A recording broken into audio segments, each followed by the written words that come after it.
तो वही किसी भाई साहब ने पूछा है कि आपका इतना लंबा आध्यात्मिक सफ़र था, वो स्ट्रगल कब तक रहा और लिबरेशन कब हुआ?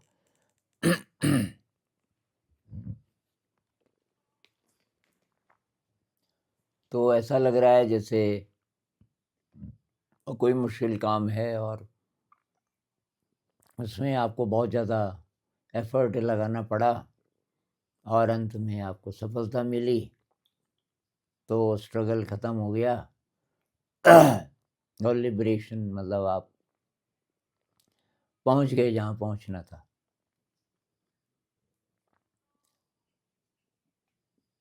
तो यार ये तो ब मेरी आध्यात्मिक यात्रा है, ये तो मुझे पता नहीं था। ज़िंदगी चल रही है और कभी कहीं हूँ, कभी कहीं हूँ, कभी कुछ कर रहा हूँ, कभी कुछ कर रहा हूँ। इसमें जो मेन चीज़ है वो ये थी कि मुझे जो मीनिंगफुल लगा मैंने वही किया और कहीं ऐसी जगह फँस गया जो मीनिंगफुल नहीं लगा और निकल नहीं पाया तो वहाँ मैं बीमार हो गया। जैसे कॉलेज में जब मैं एडमिशन मैंने लिया वो मुझे मीनिंगफुल नहीं लगा और वहाँ से उस समय मैं निकल भी नहीं पाया, तो मैं बीमार हो गया बहुत ज़्यादा और हॉस्पिटलाइज़्ड रहा और डॉक्टरों ने फाइनली बोला 18 महीने का ट्रीटमेंट किया, उसके बाद बोला कि 3 महीने में ये मर जाएगा, इसकी इंटेस्टिन्स सड़ गई हैं वगैरह। फिर उन्होंने बोला ऑपरेशन कर सकते हैं, रबर की ट्यूब लगा देंगे इंटेस्टिन की जगह और लेकिन फिर भी 50% चांस है। तब तक मेरा विश्वास ख़त्म हो गया था डॉक्टरों से और तो ख़ैर वो मैंने शेयर किया है अपने ये लाइफ़ स्टोरी में शेयर किया है, कहीं और भी शायद। तो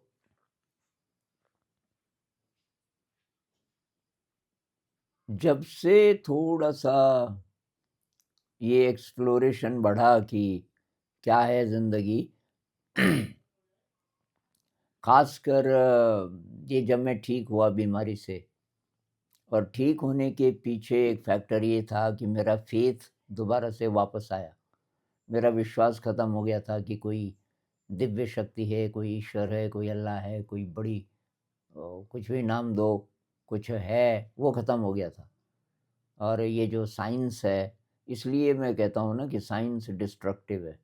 अगर आप साइंटिफिक फ़िलॉसफ़ी में 100% विश्वास करने लगें कि जो दिखाई देता है, जो प्रूवेबल है, वही सच है, तो फिर आप जब लो होंगे, लो एनर्जी होगी, कोई विश्वास नहीं होगा, तो आप आत्महत्या भी कर सकते हो। और ये सच है भी नहीं कि केवल इतना ही है।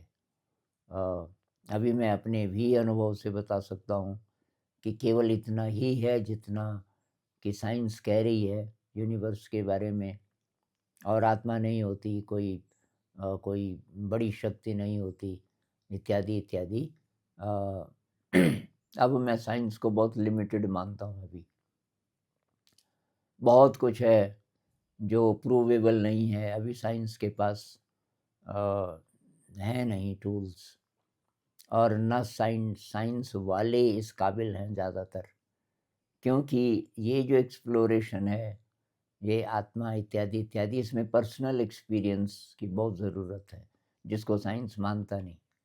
साइंस कहता है ना ऑब्जेक्टिव रियलिटी, लेकिन कुछ चीज़ें हैं जो ऑब्जेक्टिव नहीं होती, जैसे प्रेम। प्रेम पे आप कितनी भी रिसर्च कर लो, जब तक आपको प्रेम नहीं हुआ किसी से, आप कन्विंस्ड नहीं हो सकते। तो खैर तो वो जब मैं ठीक हुआ, तो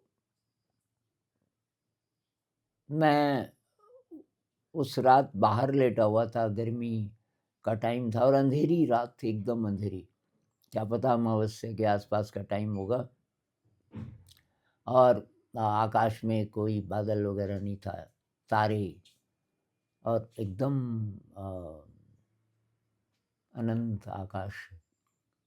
और अचानक मेरे मन में ये बात आई कि ये तारे करोड़ों करोड़ों सालों से, ये कॉन्स्टेलेशंस, हम कहते हैं कि राशियां हैं या ये तारामंडल हैं। हाँ, सप्तऋषि को मैं पहचानता था। उस समय वो बचपन से हमें किसी ने बताया होगा, शायद पिताजी ने, कि ये सप्तऋषि है। ये सब इतने व्यवस्थित कैसे चल रहे हैं? इनकी गतियाँ इतनी निश्चित क्यों हैं? इसी पर आधारित है ज्योतिष। तो ज्योतिष, या अभी जो विज्ञान बोलता है ना, कब ग्रहण होगा एग्ज़ैक्टली।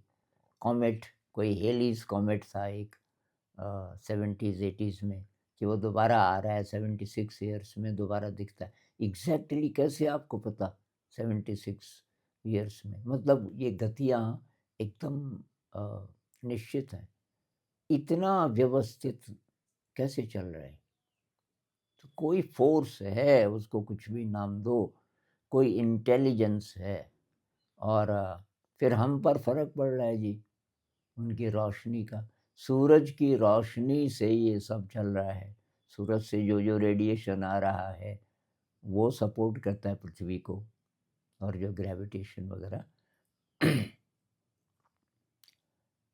तो उसके बाद शायद मेरी ज़िंदगी ज़रा ज़्यादा मीनिंगफुल हो गई। मतलब जो कुछ भी मैंने किया, मैं करना चाहता था, उसमें एक फैक्टर ये आ गया कि ये क्यों कर रहा हूँ मैं? मतलब इसमें कुछ पैसे के लिए मैंने कभी कुछ नहीं किया। कितना भी पैसा मिले, बाय चांस कभी कोई छोटा-मोटा ऐसा मौका मिला होगा, जैसे मैं शांति निकेतन में था, और तो मेरे भाई की चिट्ठी आई कि मैं आगे पढ़ाई करना चाह रहा था, लेकिन तब मुझे थोड़ा सपोर्ट चाहिए, आप कुछ पैसे भेज सकते हो? तो उस समय मैंने कोशिश की कोई जॉब मुझे मिले, और दरअसल उसी कारण से मैं ऋषि वैली तक भी पहुंच गया, वो मेरे लिए अच्छा रहा। उसी तरह जो पहला जॉब था, अब एमए कर लिया था, तो कुछ मन में था नहीं कि अब क्या करना है। किसी ने बोला भई एक वैकेंसी निकली है एक कॉलेज में, वहाँ से नज़दीकी था, तो भी अप्लाई कर ले। मैंने किया, उन्होंने ले लिया मुझे। तो वो मैंने अनिच्छा से 2 साल किया, क्योंकि और कुछ था नहीं, तो 2 साल हो गए। तो वो अनप्लेज़ेंट था मेरे लिए, और स्ट्रेसफुल था। और उस समय क्योंकि मैं सीख नहीं रहा था उससे, एक एक एलिमेंट ये था कि मैं सीख क्या रहा हूँ? किसी चीज़ में क्रिएटिविटी हो, कुछ सीखने की बात हो जो मैं सीखना चाहता हूँ, तो मुझे अच्छा लगता था। पैसे से मैं इम्प्रेस नहीं होता था कि पैसा ज़्यादा मिल रहा है, कम मिल रहा है या नहीं मिल रहा है। तो उसी दौर में जब मैं लेक्चरर था और उससे खुश नहीं था, मुझे गीतांजलि का पता चला, और दिशा मिल गई। मैंने कहा मुझे शांति निकेतन जाना है, और वहाँ महसूस करना है। टैगोर जी तो चले गए, लेकिन शांति निकेतन में वो जो चीज़ें शुरू कर गए, वो तो होंगी। तो क्या-क्या होगा मुझे नहीं था पता, लेकिन वहाँ जा कर के पता चला कि वहाँ तो बहुत बड़ा खजाना है। तो मेरी ज़िंदगी तो भई सारी ही ऐसी रही। ये आध्यात्मिक तलाश है, ये और लोगों ने मुझे बोला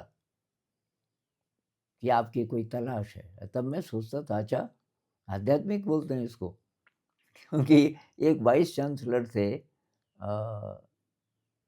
ये शांति निकेतन के, रिटायर्ड वाइस चांसलर थे, और वो मेरे बारे में कुछ जानते, किसी ने बताया था। किसी प्रोफ़ेसर ने, एक लेडी प्रोफ़ेसर थी, उन्होंने बताया होगा मेरे बारे में पहले कभी। अब मैं फिर शांति निकेतन गया, ये बात होगी 95 के आस-पास। मैं केवल 1 दिन के लिए, 2 दिन के लिए गया था। तो मैं उसको भी मिला, उस प्रोफ़ेसर लेडी को, वो मुझे ले गई वाइस चांसलर के पास, काफ़ी बुज़ुर्ग हो गए थे। और वहाँ एक और सज्जन बैठे थे, उन्होंने पूछा वाइस चांसलर को कि ये कौन है? बंगला में।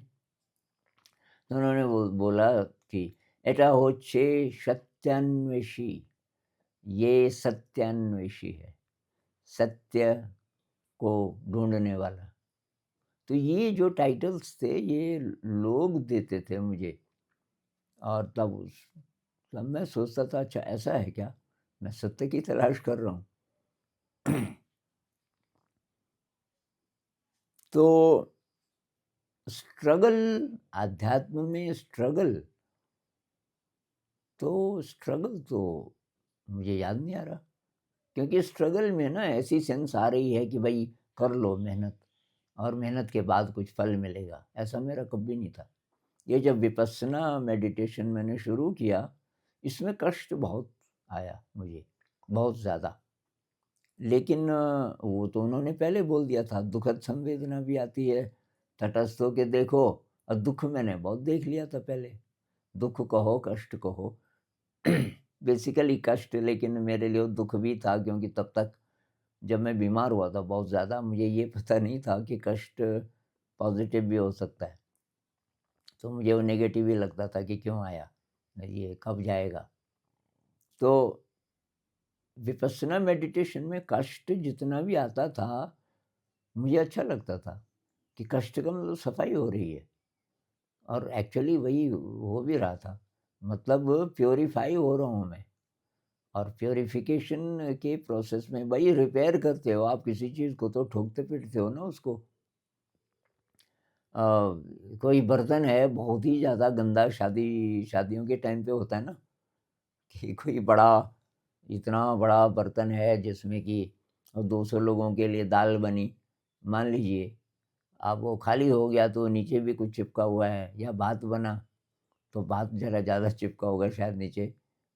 अब उसको जो मांजने वाला है, तो बहुत ज़्यादा उस पे ज़ोर लगाता है। ऐसे ही कोई दिव्य शक्ति मांझ रही है आपको। आपका जो बर्तन है बॉडी माइंड का, अ, उसमें बहुत ज़्यादा गंदगी है। तो जितनी ज़्यादा गंदगी होगी, उतना ज़्यादा कष्ट होगा। तो मेरा तो शरीर भी बहुत गड़बड़ था, और मन तो गड़बड़ होता ही है ज़्यादातर लोगों का। जिसका नहीं है तो उसको तो वो तो पहले से प्योर है। तो ये जो कष्ट आता था, इसको तो मैं नेगेटिव लेता नहीं था। अब परिस्थितियाँ आती थी, ख़ासकर इस काम में, ये जो स्कूल जब शुरू किया, इसका इतिहास थोड़ा बहुत मैंने कवर किया है लाइफ़ स्टोरी में। तो 2003-4 से लेके और अभी कुछ ही साल पहले तक, अभी अभी ज़रा न्यूट्रल हो गया। अभी अपोज़िशन लगभग ख़त्म हो गया। अ, तो इसमें ऐसी परिस्थितियाँ आई जिसमें कि इंसान बहुत डर सकता है। तो इमोशन आते थे, ये डर, एंग्ज़ायटी, इनसिक्योरिटी, ये थोड़ा-थोड़ा ये सब आते थे। मैं ध्यान में बैठ जाता था, और मैंने शेयर किया है कई बार कि शुरुआती 6-7 महीनों में ऐसा हुआ कि कुछ-कुछ रातें ऐसी आई कि मैं रात भर बैठा रह गया, और सुबह तक प्रॉब्लम साफ़। तो मुझे ये बात समझ आई हर बार कि प्रॉब्लम मैंने क्रिएट की थी, साफ़ कैसे हो गई सुबह तक? परिस्थितियाँ तो वैसी की वैसी हैं। परिस्थितियाँ नहीं बदली, लेकिन मनस्थिति बदल गई। तो ये बात बार-बार प्रैक्टिकल एक्सपीरियंस से मुझे समझ आई कि मनस्थिति को आप खुद बदल सकते हो, और मनस्थिति ही असली है, कैसी भी परिस्थितियाँ हों। अच्छा, एक तो ये, दूसरा, मेरा ये सिद्धांत था कि मैं किसी पे डिपेंड नहीं होना चाहता। ये कहाँ से आया पता नहीं। तो मैं किसी आश्रम नहीं जाना चाहता था कि ये अच्छी जगह है, वहाँ वाइब्रेशन अच्छी है। मैं किसी बाबा को, किसी संत पुरुष को नहीं मिलना चाहता था। मैंने कहा वो है, वो कहीं पहुँचा, मेरी मदद कोई नहीं कर सकता। तो मेरे ज़माने के कई संत थे जो अभी थे, अ, ज़िंदा थे, और जो विदेश भी रहते हैं तो भारत में आते रहते थे। तो उनमें से कृष्णमूर्ति जी को भी मैं इसलिए मिल पाया कि उस समय मेरे भाई ने मुझे बोला कि कुछ पैसे चाहिए, और उस प्रोसेस में मैं, ये भी लंबी कहानी है, लेकिन मैं आंध्र प्रदेश में एक स्कूल था, कोई ऐसा कनेक्शन बना कि मैं वहाँ पहुँच गया। वहाँ पैसा काफ़ी था, और वहाँ मुझे वो कुछ ही महीनों में हेडमास्टर बनाने वाले थे। कारण ये था कि वहाँ सब साउथ इंडियन थे प्रिंसिपल के अलावा, और वो प्रिंसिपल नॉर्थ इंडियन थे। अब मैं दूसरा नॉर्थ से आया, तो वो चाहते थे कि कोई नॉर्थ का हो, क्योंकि वहाँ उनके खिलाफ अंदर ही अंदर, क्योंकि नॉर्थ के थे ना, तो बाकी सब साउथ के थे, ये पॉलिटिक्स रही होगी। तो मुझे बस शुरू के ही 1-2 हफ्तों में बोलने लग गए कि आनंद जी, वो जो फ्लैट है, ये 2 रूम सेट बहुत शानदार, ये आपका होगा, और सैलरी आप बोलना कितनी चाहिए आपको। और लेकिन वो स्कूल मुझे अच्छा ना लगे, ये ऐसे ही था, मेन स्ट्रीम स्कूल था, खाना बहुत बढ़िया था, बहुत सुविधाएँ थी टीचर्स को। मैंने कहा यार, यहाँ तो मैं नहीं रहूँगा। तो मैं वहाँ शायद 40 दिन रहा, और वहाँ से भाग गया फिर। मतलब मैंने प्रिंसिपल साहब को नहीं बताया कि मैं छोड़ के जा रहा हूँ, कभी ना जाने देते। बाद में उन्होंने बोला भी कि ये धोखा दे के गया। मैंने कहा यार क्या करें, अपने को बचाना पड़ता है। तो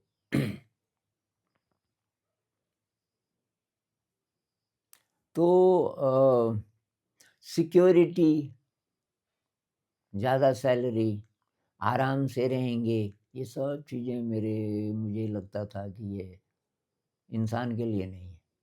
ये तो बहुत लो लेवल की आपकी जो एनर्जी है, केवल ज़िंदा रहना है, किसी तरह ज़िंदगी को ख़त्म कर देना है।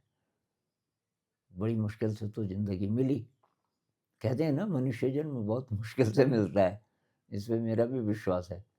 और मैं इसको ऐसे ही गँवा दूँ, तो मुझे तो जानना है। तो जानना है कि मैं कौन हूँ, ये वाला मेरे अंदर आ गया था जब मैं बीमारी से फिर ठीक हुआ। मुझे जानना है कि क्या है। तो कोई आध्यात्मिक लिटरेचर तो अभी मुझे नहीं मिला। हाँ, थोड़ा बहुत ओशो की शुरुआती किताबें पढ़ी, उनसे प्रेरणा मिली। लेकिन ये बात है 80s की, तब तक वो रजनीशपुरम भी शुरू हो गया था। कुछ-कुछ गड़बड़ खबरें सुनने को मिली, और बाद में मैंने एनालाइज़ किया कि ये आदमी एक्सपेरिमेंट कर रहा है, अभी किसी फाइनल चीज़ पे नहीं पहुँचा। ज़रूरी नहीं कि इनकी बातें सही हों। वो जो कहते हैं ना, छोटे-छोटे नगर होने चाहिए, शादी नहीं होनी चाहिए, उनका जो पूरा विज़न है मनुष्य जाति को बदलने का, मैं उससे कन्विंस्ड नहीं था, क्योंकि वो इसके अगेंस्ट था जो शिव जी बोलते हैं रिलेशनशिप के बारे में। वो कुछ और बोलते हैं, और खैर वो अलग विषय है। लेकिन तब उनसे प्रेरणा ज़रूर मिली शुरुआत में। बाद में मैंने कहा मैं खुद ही पता करूँगा कि ये क्या है। जे कृष्णमूर्ति जी की एक आध किताब मिली थी, उनकी नोटबुक, कृष्णमूर्तिज़ नोटबुक से पता चला कि ऐसे-ऐसे कुछ-कुछ एक्सपीरियंसेस, और कुछ-कुछ वैसे एक्सपीरियंसेस मुझे भी हुए थे। तो मुझे हैरानी नहीं हुई, पर उनको ज़्यादा फ्रीक्वेंसी में होते थे। पर उनको मिलना चाहिए, ऐसा ऐसा नहीं था। लेकिन जब मैं इस जगह था आंध्र प्रदेश में, और वहाँ से निकलना चाह रहा था, 40 ही दिन रहा, तो निकलने में ये एक फैक्टर रहा। मुझे ऋषि वैली का पता चला, मैंने अप्लाई किया, उन्होंने बुलाया, ले भी लिया, और वहाँ कृष्णमूर्ति जी आने वाले थे। तो मैंने सोचा ये संत पुरुष हैं, तो थोड़ा-सा इनको मिल लेंगे, ये भी अच्छा रहेगा। लेकिन उससे कुछ हो जाएगा ऐसा तो पहले भी नहीं था। भाई एक ही संत पुरुष थे, और वो काफ़ी अ, इतने ज़्यादा फ़ेमस हैं दुनिया में, ये उस समय मुझे पता नहीं था। तो बाकी जो रिचुअल्स हैं, ये सब तो मेरा छूट गया था बहुत पहले। कक्षा 8 के बाद मैं लगभग नास्तिक बन गया था कुछ दिन। तो उस बीच वो सब छूट गया, कि देवी-देवता, उनकी आरती करना, पूजा करना, मंत्र करना, इत्यादि, इत्यादि, वो सब छूट गया था। और ये होते भी हैं कि नहीं होते, तो ये दोबारा से जब मेरा फ़ेथ वापस आया, मैंने कहा यार शक्तियाँ तो होती होंगी, क्योंकि हम तो नहीं जानते, कई चीज़ें नहीं जानते, तो कौन जाने? तो मैं ओपन था कि कुछ चीज़ें हो सकती हैं, किस रूप में, किस शक्ल में, ये पता नहीं। तो मेरे लिए तो वही ये था एक्सप्लोरेशन, ज़िंदगी ऐसी रही। आध्यात्म कोई अलग चीज़ मेरे लिए थी ही नहीं। आध्यात्म शब्द का भी पता नहीं था मुझे बहुत समय तक। लेकिन एक एक्सप्लोरेशन कि क्या है? तो उसमें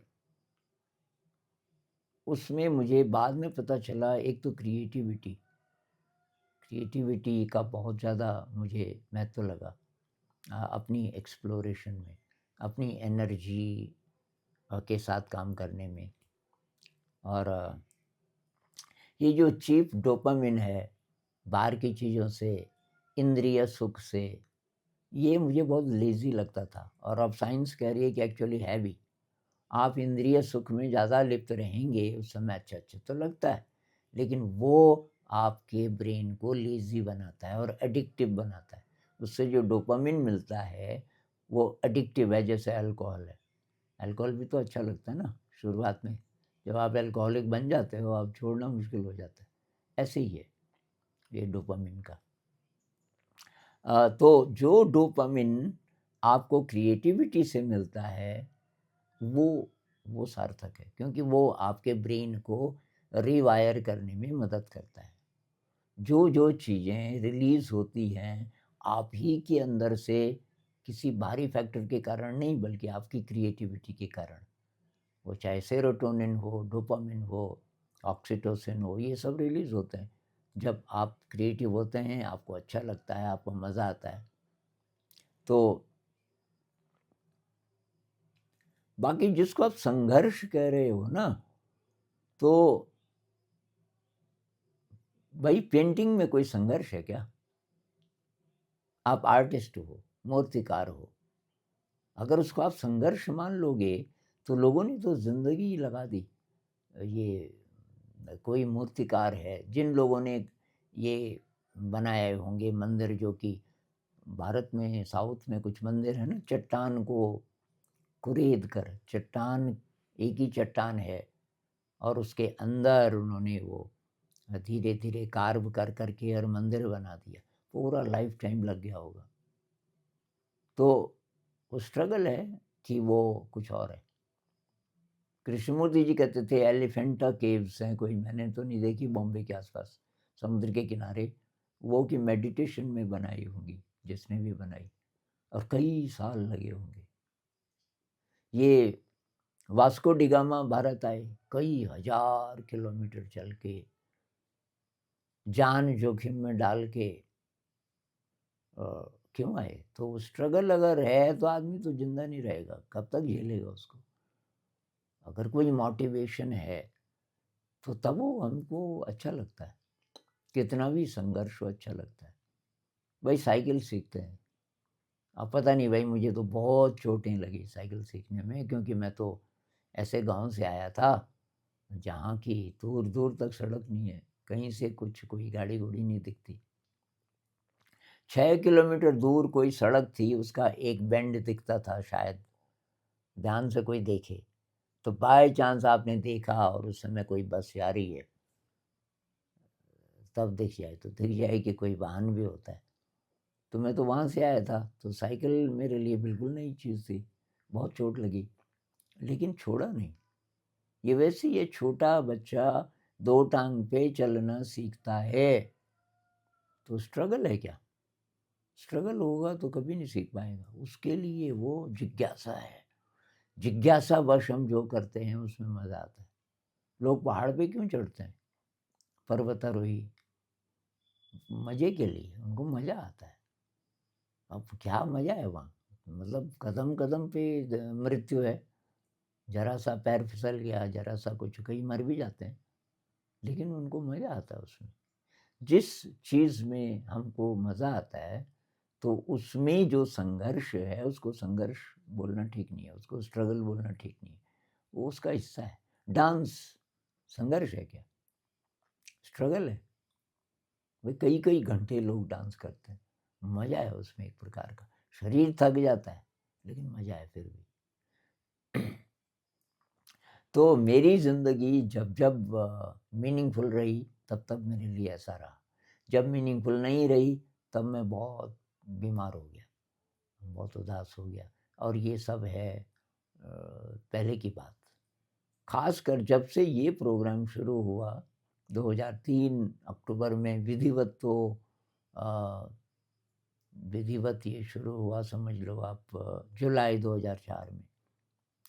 तो तब से तो ये एकदम पॉज़िटिव हर एक चीज़, इसमें जितनी तकलीफ़ आई, जितना कष्ट आया जितने जितने डर आए होंगे बीच में, इनसिक्योरिटी आई होगी वगैरह-वगैरह वो सब इस यात्रा का हिस्सा था और कुल मिला के डांस, कुल मिला के डांस की तरह था।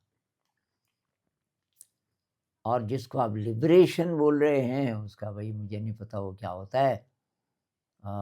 मेरा जीवन तो अभी भी वैसे ही है, एकदम क्रिएटिव है। मैं फालतू आराम नहीं कर सकता। किसी ने ये भी पूछा कि ये आराम की परिभाषा क्या है?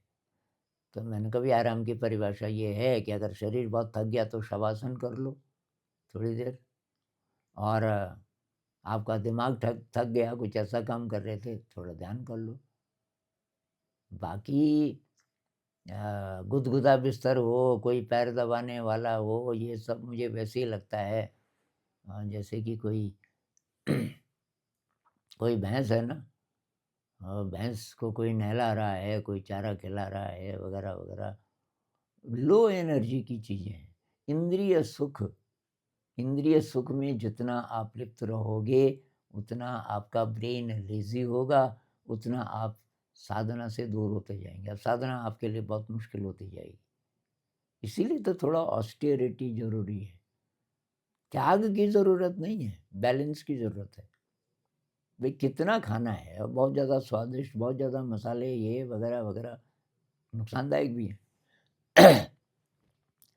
तो थोड़ा-सा सिंपल जो कि न्यूट्रिशियस भी हो। ये हो गया खाना, देखना क्या देखना चाहते हो, क्या सुनना चाहते हो, जितनी भी हमारी इंद्रियाँ हैं, इनका हेल्दी फूड क्या है, फिर आपको ये पता करना पड़ेगा। और लेज़ीनेस की तरफ ना ले जाए, ओवर इंडल्जेंस से तो लेज़ीनेस आती है। क्या इंद्रिय सुख अध्यात्म के खिलाफ है? बिल्कुल नहीं है। अगर उसकी कामना नहीं हो, इंद्रियों को आप ऐसा भोजन दो जो कि सात्विक हो। भई आँखें हैं, आँखों से प्रकृति को देखते हो, सुंदरता को देखते हो। तो आँखों से हम क्या-क्या कि पोर्नोग्राफ़ी देखते हो।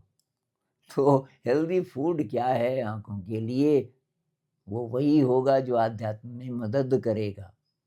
हेल्दी फूड चाहे मुँह से खाने वाला, चाहे आँखों से देखने वाला, चाहे कानों से सुनने वाला, हेल्दी क्या है? तो कष्ट है, लेकिन स्ट्रगल नहीं है, डांस है। और जिसको लिबरेशन कहते हैं, मेरे ख़्याल से लिबरेशन तो मिथ है, एक प्रकार की भ्रांति है, कोई लिबरेशन नहीं है, केवल डांस है। और इससे उन्नत जगत है। इस जगत में आप जो सीख पाए, मान लीजिए कि ऐसी स्थिति आ जाए कि आप तो सब सीख गए, इस जगत में, इस डेंसिटी पे जो-जो सीखा जा सकता है वो सब आपने सीख लिया, तो आपको दूसरा जगत मिलेगा। जैसे उसमें है ना जोनाथन लिविंगस्टन सीगल, उसमें यही कॉन्सेप्ट है। जोनाथन को ले जाते हैं कि जितना आप सीख सकते थे इस धरती पे, इससे ज़्यादा नहीं सीख सकते आप। जितना तेज़ उड़ान आप भर सकते हो, उतना ही भर सकते हो इस जगत में, वो मैक्सिमम है। और ज़्यादा सीखना चाहते हो? कहता है हाँ, तो उसको दूसरे जगत में ले जाते हैं। तो इतना सुंदर जगत वो कहता है ये स्वर्ग है, वो कहते हैं स्वर्ग कुछ नहीं होता, केवल हायर डिमेंशन होते हैं। इससे ज़्यादा उन्नत जगत, जहाँ आप और ज़्यादा सीख सको। उसमें एक कॉन्सेप्ट है जो मुझे बहुत अच्छा लगा कि आपको अपॉर्च्युनिटी मिलेगी और ज़्यादा क्रिएटिव होने की। क्योंकि अगर लिबरेशन का ये मतलब है आप कुछ नहीं करना है, जाओ आराम करना है। मेरा तो कॉन्सेप्ट है नहीं भाई। ये जो कहते हैं ना कि निर्वाण या मोक्ष, मोक्ष मतलब आप ब्लिस में मिल गए, उस ब्रह्मानंद में उसमें एक हो गए, भाई कितनी देर? वो मुझे वो बोरिंग लगता है। ज़्यादा ज़्यादा प्लेज़र, ज़्यादा आनंद नहीं चाहिए। मुझे तो क्रिएटिविटी चाहिए, एक्सप्लोरेशन चाहिए, जानना है। और कोई कोई कभी नहीं जान सकता सत्य को अल्टीमेटली, क्योंकि सत्य भी क्रिएटिव है मेरे हिसाब से, वो भी परिवर्तनशील है। जब तक आप सत्य के किसी पॉइंट को छूते हो, तो तब तक पहले आपने जो सोचा या किसी ने बोला वो नहीं दिखता आपको, क्योंकि वो बदल चुका है, डायनामिक है। सब कुछ तो बदल रहा है ना, कुछ स्टैटिक नहीं है। Everything is a dance. Atom से लेकर के एटम में डांस चल रहा है, और इलेक्ट्रॉन्स कैसे डांस कर रहे हैं अभी तो पता चला ही नहीं। इलेक्ट्रॉन कैसे कैसे मूव करते हैं किधर किधर को, साइंटिस्ट लोगों की थ्योरी है। एक्चुअली वो कहते हैं कि इलेक्ट्रॉन क्लाउड, और उसका पता चल नहीं सकता किसी भी विधि से एग्जैक्ट। और फिर इलेक्ट्रॉन को कह रहे हैं कि वो पार्टिकल भी है और वेव भी है। दोनों एक साथ कैसे हो सकता है? लेकिन है, ऐसा बिहेव करता है, कंट्राडिक्टरी है। आत्मा कैसी है? तो अब जिन लोगों का अनुभव होगा, ना तो वो कहते हैं कि छोटे से छोटा और बड़े से बड़ा। अब बताओ, छोटे से छोटा और बड़े से बड़ा ये कैसे हो सकता है? लेकिन वो कहते हैं ऐसा है, सबके अंदर है और सबके बाहर भी है। तनय जति तन्नय जति तद्दूरे, वो आपने ये उपनिषद में पढ़ा होगा ना, इस उपनिषद में। वो जाता भी है और नहीं भी जाता, गतिशील भी है और स्थिर भी है, दूर भी है और नज़दीक भी है। तो ये कंट्राडिक्शन इसलिए कि हमारा लॉजिक कभी नहीं समझ पाएगा। हम भाषा से, अपने कॉन्शियस ब्रेन से इन चीज़ों को कभी नहीं समझ सकते। और साइंस की यही अप्रोच है कि इस ये कॉन्शियस ब्रेन से और भाषा से या सूत्रों से हम समझ सकें, नहीं समझ सकते। तो कुछ और है, उसका एक्सपीरियंस लेना बहुत ज़रूरी है, तभी थोड़ा सही सही।